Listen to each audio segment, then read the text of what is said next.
Hello and welcome on Thomas Geiger Car. Today with the brand new Mercedes G-Class. Yes, you got me right. After almost 40 years, Mercedes has really built a new G-Class. The icon in the old shape, but with new technology. Everything you see is new, even if it might look like the old one. And we're gonna find out if the car really performs as good or even better as the one you know since 4 decades. So join me on my test drive here on Thomas Geiger Car and I'll tell you more about it.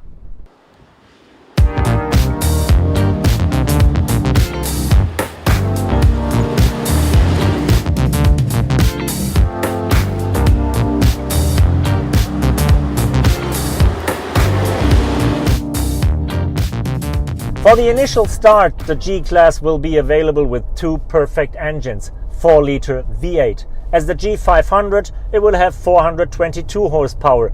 As the G63 AMG, it will deliver 585 horsepower and it will go up to 240 kilometers per hour, the highest top speed ever achieved by a standard G-Class, and a speed the car now easily can handle due to its wider drag, the new suspension, the new axles, the new steering, the new brake. So a real big progress. Also in efficiency, because I'll estimate about 10% less consumption compared to the outgoing model. Talking about efficiency, something that is missing in the starting lineup is the diesel for Europe that will come later that year, early next year, and something with an electric engine. But Daimler boss Dieter Zetsche already promised at the world premiere that electrification will not stop with the G-Class. So there will be, not sure if it's a plug-in or a fully electric version, but there will be a green G-Class as well. While the outside only changed very smooth and carefully, Mercedes has started almost a revolution in the interior of the G-Class and made the car fit for the digital natives of the generation iPhone.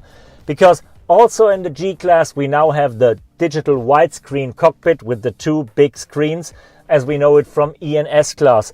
We have the 2 sensors on the steering wheel as we know it from E and S Class, and we have the command controller with the touchpad as we know it from the limousines. The only thing that is missing is the new MBUX system that just was launched with the A-Class. So no touchscreen and not the Hello Mercedes perfect voice control system.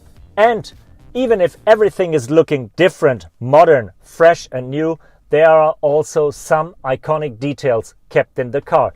The 3 buttons for the locks of the drivetrain and the handle. And that's not a fake. This handle is real and you can grab it and it will help you. And you will need it once you go off-roading with the G-Class, as we do in a minute.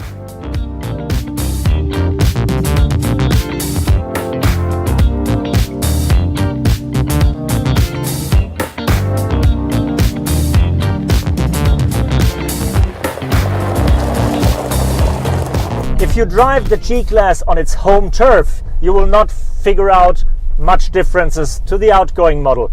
Yes, the car got better in every discipline. More ground clearance, more water weight depth, better approach angles and everything.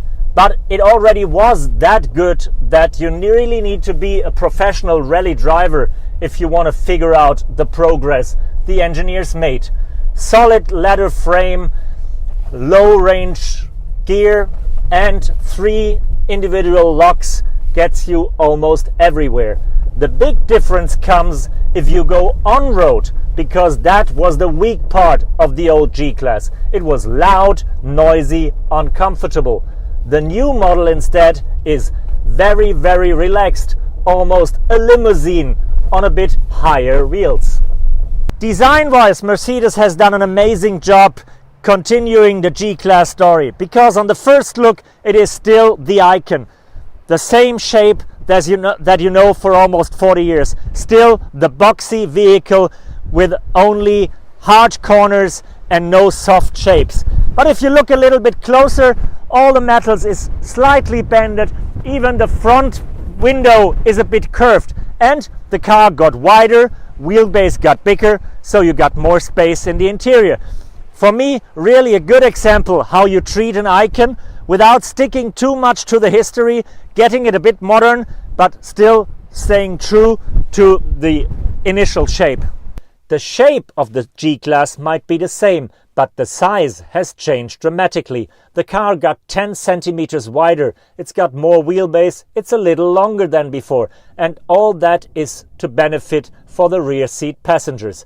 Because now you can sit comfortably, you can get in and out through wider doors with a bigger opening, even if your shoe size is bigger than 36, and you really have a relaxed ride on the rear seat. For sure, the more comfortable car for the backseat passengers might still be the GLS, but in the outgoing model you sat on the rear seat for 2 hours and you've been asking for a massage. Now you can go all the day on or off-road and still leave the vehicle relaxed and fit. Thank you for joining me on that first test drive with the new Mercedes G-Class. For me, the perfect example how to treat an icon and to make it fit for future. Because it looks the same as you know it, it feels the same as you know it, and it drives the same as you know it. Just better in every aspect.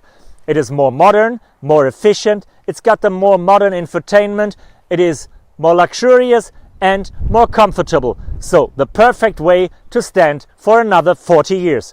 At least. Thank you, tschüsschen, and bye-bye.